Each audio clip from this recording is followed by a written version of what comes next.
Japan's bullet trains have a 7-minute turnaround time between arrival and departure. In that window, a small cleaning crew boards, and in under 7 minutes, they clean every seat, flip every headrest, remove every piece of trash, and bow to the platform before the next passengers board. This isn't just efficiency. Watch closely and you'll notice something else. The cleaners bow to the empty train itself when they finish, as a form of respect for the space and the people who will soon occupy it. This quiet, almost invisible dedication to making someone else's experience better without expecting anything in return has a name in Japan: Omotenashi.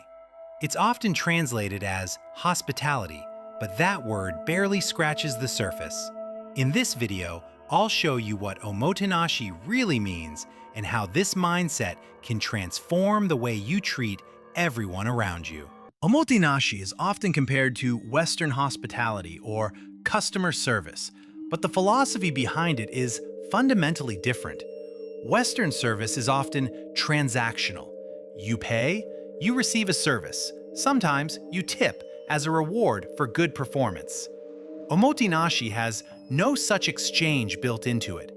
The word itself is thought to come from motenasu, meaning to entertain guests wholeheartedly, combined with a sense of selflessness, doing something without any expectation of recognition or reward, even a tip. This is actually why tipping is considered unusual, even slightly rude in much of Japan.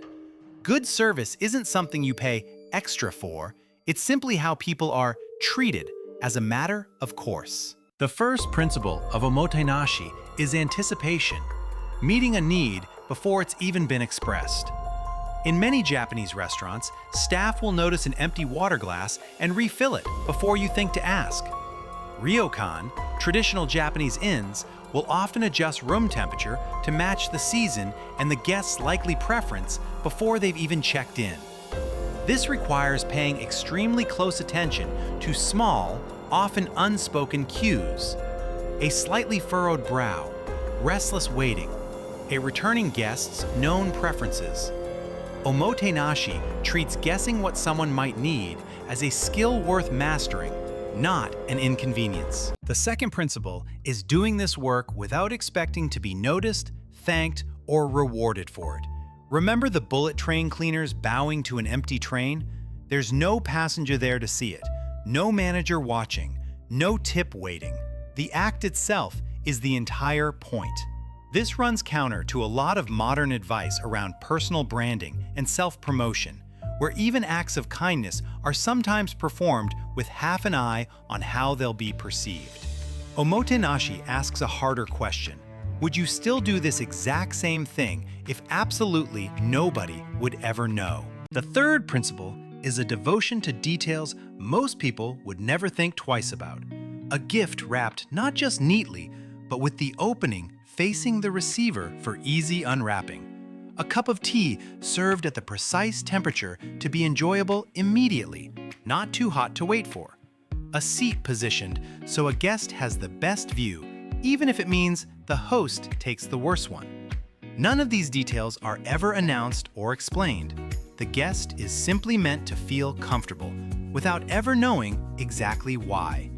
That invisibility is intentional. Omotenashi isn't meant to be noticed, it's meant to be felt. Nowhere is Omotenashi more concentrated than in the Japanese tea ceremony.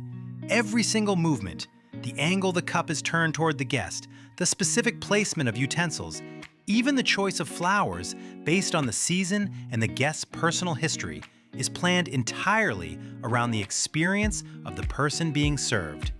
The host will often spend hours preparing for a ceremony that lasts less than 30 minutes, adjusting details that most guests will never consciously register.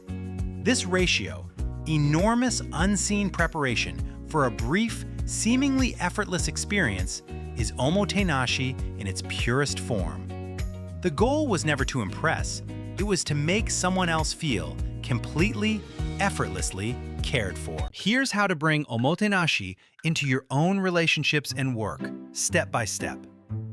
Step 1. Before your next interaction with someone, a guest, a client, a friend, pause and ask what they might need before they ask for it. Step 2. Do one small, thoughtful thing for someone this week without telling them you did it, and notice how that feels different from doing something you plan to mention later. Step 3. Pay attention to one overlooked detail in how you treat people. The way you greet someone, the way you say goodbye, the small comfort you could offer without being asked. Step 4. Separate the act of caring for someone from any expectation of thanks, recognition, or reciprocation, and see how that changes both the act and your own experience of it. 3 mistakes commonly get in the way. Mistake 1. Performing kindness for visibility. Posting about it, mentioning it later, or subtly expecting acknowledgement, which defeats the entire selfless premise of Omotenashi. Mistake 2. Confusing Omotenashi with servitude or people-pleasing. True Omotenashi comes from genuine care and stops at healthy boundaries. It isn't about sacrificing your own well-being to please everyone. And mistake 3. Overcomplicating it. Omotenashi doesn't require grand gestures. It lives in small, consistent, unnoticed acts of attention, not occasional, dramatic displays of generosity. Omotenashi isn't reserved for hotels, restaurants, or tea masters. It's a mindset anyone can bring into how they treat a coworker, a stranger, or someone they love, noticing what they need before they ask, and offering it without expecting anything back. Pick one person today and give them that kind of attention. If you found this valuable, subscribe for more videos on the Japanese philosophies shaping how the world thinks about mastery, purpose, and genuine human connection. See you in the next one.